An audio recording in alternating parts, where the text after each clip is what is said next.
कल्याण डोंबिवली महापालिका निवडणुकांमध्ये यंदा जर आपण पाहिलं तर मोठ्या प्रमाणात तरुण नगरसेवक निवडून आले, तसेच उच्च शिक्षित नगरसेवक देखील निवडून आले. त्यामुळे ह्या तरुण आणि जे उच्च शिक्षित नगरसेवक आहेत यांचं आता शहरांसाठी काय योगदान असणार आहे हे जाणून घेण्यासाठी आपण आज या ठिकाणी आलो आहे. आपल्यासोबत नवनिर्वाचित नगरसेवक रुपेश सकपाळ, त्याचप्रमाणे भांगले, तसेच डॉक्टर वायले देखील आहेत. एकंदरीतच आपण आता रुपेशजीचा पहिला संपर्क साधू. रुपेशजी, काय सांगाल की एकंदरीत पहिल्यांदा निवडणुकीला सामोरे गेलात तुम्ही, कसा काय अनुभव होता पूर्ण? 2010पासून मामांचं काम बघतो आहे पूर्ण आणि 2010पासूनचा अनुभव आहे. आणि विभागात गटर बिटाच्या पलीकडे जाऊन नागरिकांपर्यंत इतर सुविधा पोहोचवण्याचा प्रयत्न करू. कोणत्या मुख्य सुविधांवर तुमचं आता प्राधान्य असणार आहे? विभागातील शेवटच्या नागरिकापर्यंत शासकीय योजना असतील, बाकी इतर गोष्टी. दादा, काय सांगशील एकंदरीत पहिल्यांदा निवडणुकीला सामोरे गेलात, काय अनुभव होता जेव्हा उमेदवारी मिळाली तिथपासून ते प्रचारादरम्यान? नक्कीच सर्वप्रथम मी रवी पाटील म्हणजे नाना यांचे आभार मानेल, सुनील काकांचे आभार मानेल की त्यांनी एका सामान्य कार्यकर्त्याला न्याय दिलेला आहे. कारण की एकदम तळागाळातल्या नागरिकाला तरुणाला संधी दिलेली आहे आणि त्यांचं काम 10-15 वर्ष झाले बघत आलेलं आहे लहानपणापासून. त्यांनी जे केलेले कार्य आहे म्हणजे सुनील मामांनी वायलेनगर असेल आणि रवी पाटील साहेबांनी बिर्ला कॉलेज परिसरात जे कॉन्क्रिटीकरण, परत आता नानांनी मेट्रोचा विषय काढलेला आहे, ते सगळे विषय बघता की त्यांनी एक तरुण चेहऱ्याला संधी दिली आणि त्या संधीचं नक्कीच आता महापौर झाल्यानंतर जी प्रक्रिया होईल त्याच्यामध्ये ठसा उमटवण्याचा प्रयत्न करेल. कोणती अशी विकास कामं प्रामुख्याने आहेत जे तुला करावीशी वाटतात शहरात? आता प्रचाराच्या काळामध्ये आम्ही सगळ्या सोसायटींना भेट दिली तर त्यांचे खूप सारे विषय होते. पहिलं कचऱ्याचा विषय होता, परत काही क्रीडा मंडळांना भेट दिली, त्यांच्या ग्राउंडचा विषय होता. तर अशा 3-4 विषयांवर पहिले हात घालण्याचा प्रयत्न असेल. आपल्यासोबत तनुजा वाहिले या डॉक्टर आहेत.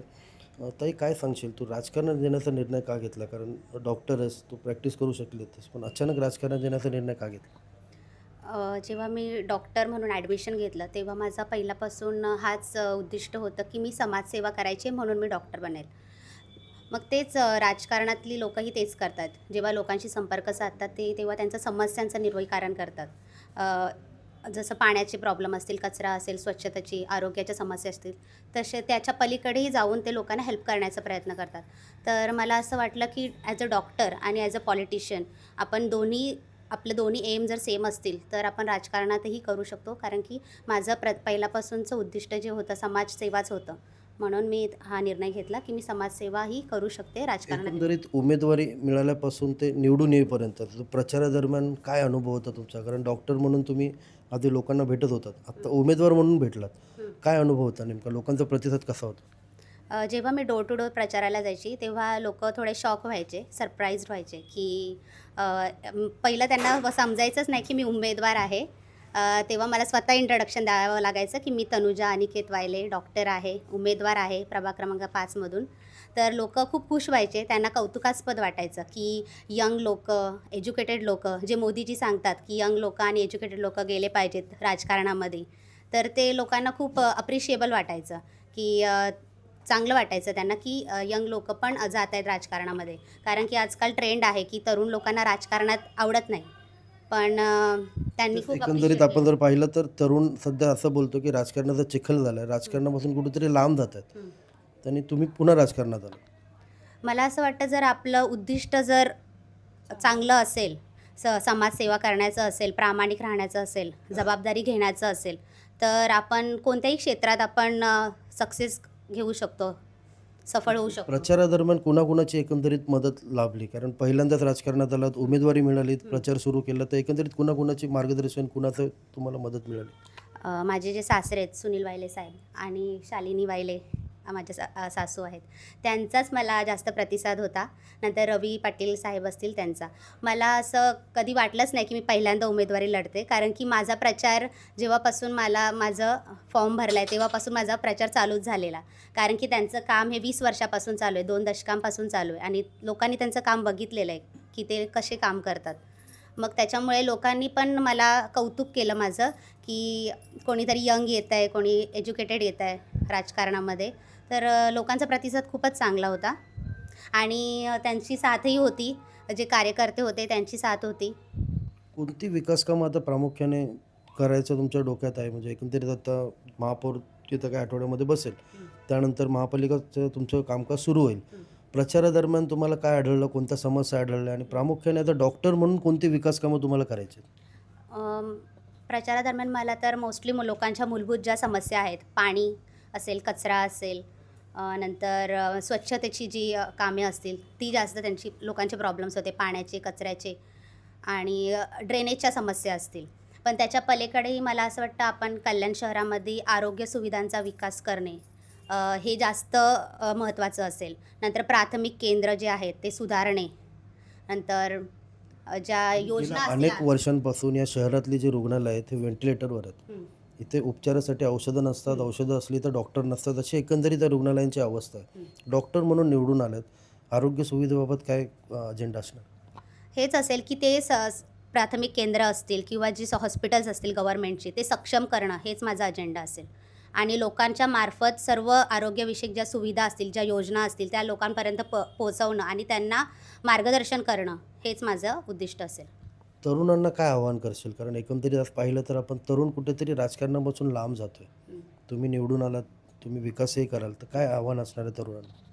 तरुणांना माझं हेच आव्हान असेल की राजकारण म्हणजे फक्त पॉलिटिक्स नाही आहे. राजकारणामध्ये पण आपण समाजसेवा करू शकतो, लोकांशी संपर्क साधू शकतो, आपण आपल्या शहराच्या, देशाच्या विकासासाठी कामं करू शकतो. तर मला असं वाटतं प्रत्येक तरुणाने राजकारणाचा विचार केला पाहिजे, राजकारणात येण्याचा विचार केला पाहिजे. तेव्हाच आपण आपण देशाची किंवा आपल्या शहराची क्रांती घडवून आणू शकतो.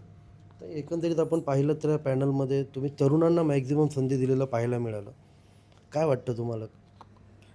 आता कल्याण डोंबिवलीच नाही तर बदलापूर अंबरनाथला सुद्धा ह्या झालेला आहे की तरुणांना प्राधान्य दिलेलं आहे आणि काही ठिकाणी ते यशस्वीसुद्धा झालेले आहेत.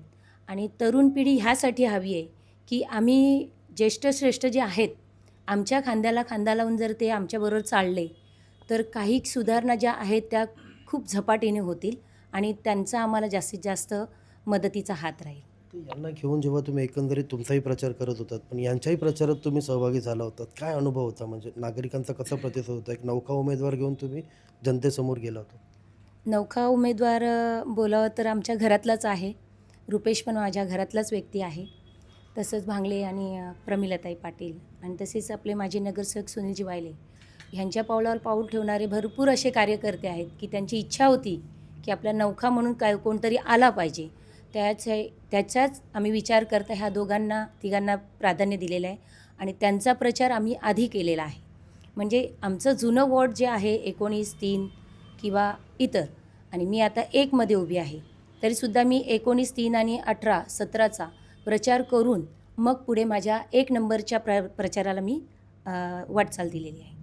आता काय सांगाल एकंदरीत तुमचे म्हणजे तुम्ही प्रामुख्याने 2 पॅनल पाहत होतात, तरुणांना संधी दिली, ते आता निवडून देखील आलेत. काय अनुभव होता एकंदरीत जेव्हा तरुणांना नवीन उमेदवारांना घेऊन तुम्ही जनतेसमोर गेलात? काय त्यांच्याकडून तुम्हाला प्रतिसाद मिळत होता? पहिले तर माननीय उपमुख्यमंत्री एकनाथजी शिंदे आणि खासदार साहेबांचा आभार मानेन आणि रवी पाटलांचा आभार मानेन. खरं तर असं डोक्यात पण नव्हतं की हे एवढे उमेदवार 3 उमेदवार मला साहेब देतील. कारण कल्याण डोंबिवलीच्या नगरपालिका अगोदर अंबरनाथ बदलापूरची जे इलेक्शन होतं ते आपण पण बघितलं असेल. तर मी साहेबांना सांगितलं, साहेब मला एक तिकीट चालेल, मला नाही भेटलं तरी चालेल, माझ्या एक मिसेसला एक घरासाठी एखादं तिकीट द्या. आणि पॅनल 1 नंबरमध्ये माझा 70% वॉर्ड होता शालिनीचा, तर मी त्याच्यावर जास्त आग्रही होतो. पण साहेबांचं म्हणणं होतं, नाही सुनील तू 5 नंबरला, पण जास्त करून रवी पाटील साहेबांनी आग्रह केला. तर उमेदवार नव्हते. तनुजाचा डमी फॉर्म भरला होता, रुपेशचा हक्क होता, कारण रुपेश विभाग प्रमुख म्हणून काम करत होता आणि SC झाल्यानंतर त्याचा हक्क होता. त्यामुळे तो एक त्याच दृष्टिकोनातून मी त्याच्याकडे बघत होतो. गेले अनेक वर्ष तो माझ्या खांद्याला खांदा लावून काम करत होता. आणि खरं तर की कार्यकर्त्यांना न्याय दिला पाहिजे. कार्यकर्त्यांच्या साहेब सांगत असतात, कार्यकर्त्यांच्या जीवावर नेता घडला जातो. मी नेता नाही, कार्यकर्ताच आहे. पण ह्या कार्यकर्त्यांनी माझ्यासाठी खूप अपार मेहनत घेतली आणि हे सर्व जे विजय झाले, आम्ही 7 जण आणि वरुण पाटील 8वा, ह्या दोन्ही पॅनलमध्ये मला म्हणजे खूप फिरायला लागलं, मेहनत करायला लागली आणि सक्सेस भेटलं त्याबद्दल प्रथम मतदारांचा आभार मानतो. त्याच्यानंतर तनुजाचा विषय आला तर साहेब बोलतात नाही काहीतरी बघ तू करायला लागेल एखाद्या उमेदवाराला. तर मी साहेबांना सांगितलं डमी फॉर्म होता घरात, तुमची सूनबाई आहे तनुजा. तयार होती ती, म्हणजे तुम्ही जेव्हा बोललात की उभी राहा? नाही, तिच्या मनात पण नव्हतं. रात्री साहेब बोलल्यानंतर मी रात्री तिला फोन केला तनुजाला की तनुजा असा असा विषय आहे तू करशील का? तर ती बोलते बाबा तुम्ही आहेत मला काही फरक पण नाही पडत, तुम्ही आहेत मला काय, मी तयार आहे. मग रात्री 5 मिनटात ती तयार झाली. साहेबांना बोललं साहेब डॉक्टर आहे आणि चांगलं आहे आणि माननीय साबीर भाईंबरोबर तिचे काका आणि वडील हे कार्यरत होते त्यावेळेला. तिने राजकारण जवळनं बघितलं आहे त्यावेळेला.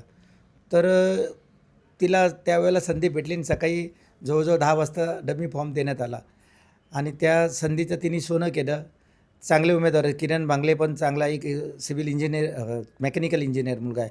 त्यांनी आम्ही बघितलं ही लोकं खूप ॲग्रेसिव्ह होते, सगळीकडं स्वतः फिरत होते. म्हणजे आम्हाला जास्त करायची काही गरज लागली नाही आणि मतदारांचा त्यांना काय चांगला अपेक्षा आहे? ते तरुण उमेदवार निवडून आले, ते एक डॉक्टर आहेत, दोघं उच्च शिक्षित आहेत. तिघांकडून तुमची इकडे नेता म्हणून काय अपेक्षा आहे, पदाधिकारी म्हणून काय अपेक्षा आहे? मी नेता नाही, मी कार्यकर्ताच आहे आणि कार्यकर्ताच राहीन. माझी अपेक्षा एवढीच आहे की आज प्रभाग क्रमांक 1 खूप झपाट्याने विकसित होणारा जो प्रभाग आहे, जो दुर्गाडी किल्ल्यापासून तर गौरीपाड्यापर्यंत स्मार्ट सिटीचे टाउनशिपची कामं अनेक या ठिकाणी आलेली आहे. या कामाकडे या लोकांनी लक्ष देऊन शहराचा विकास कसा होईल, शहर कसं सुधरेल हा जो एम घेऊन या लोकांनी काम केलं पाहिजे. तनुजाकडनं अपेक्षा आहेत. आज रुक्मिणीबाईची हालत तुम्ही बघताय.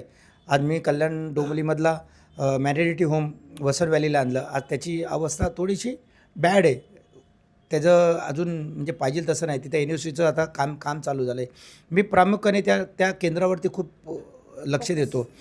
तर तनुजाकडनं तीच अपेक्षा की रुक्मिणीबाई जे हॉस्पिटल आहे त्याच्यावर फोकस करून आज कल्याण डोंबिवलीमध्ये सावित्रीबाई फुले हे हॉस्पिटल, आपला दवाखाना मी तुम्ही बघितला असेल.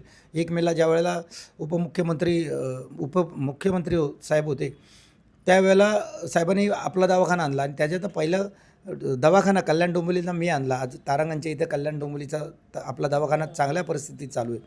तर ह्या तनुजाकडनं हीच अपेक्षा की रोड गटर मीटर हे गोष्टी आपण आहे आणि घरचा सदस्य या नात्याने आपण काम करूया लोकांचे. कारण मूलभूत सुविधा देणं तर हे आमचं कामच आहे, पण लोकांपर्यंत पोचलं पाहिजे आणि त्यांची कामं केली पाहिजे.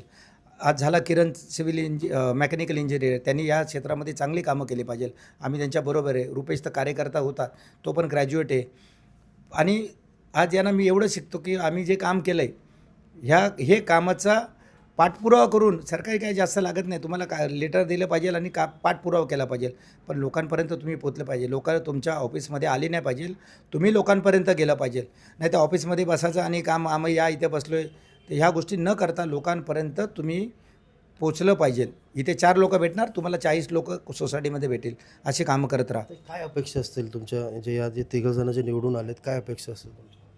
त्यांनी आम्ही जी कामं केलेली आहेत मागच्या 10 वर्षात त्याच्यापेक्षा जास्ती पटीने त्यांनी कामावर प्रतिसाद दिला पाहिजे हीच इच्छा आहे. एकंदरीतच आपण जर पाहिलं तर यंदाच्या निवडणुकीत तरुण आणि उच्च शिक्षित नगरसेवक मोठ्या प्रमाणात निवडून आले. त्यामुळे निश्चितच यांच्या पुढील कल्याण डोंबिवलीच्या विकासाची वाटचाल ही अधिक वेगाने होईल. अभिजित देशमुख, जिल्हा वार्ता, कल्याण.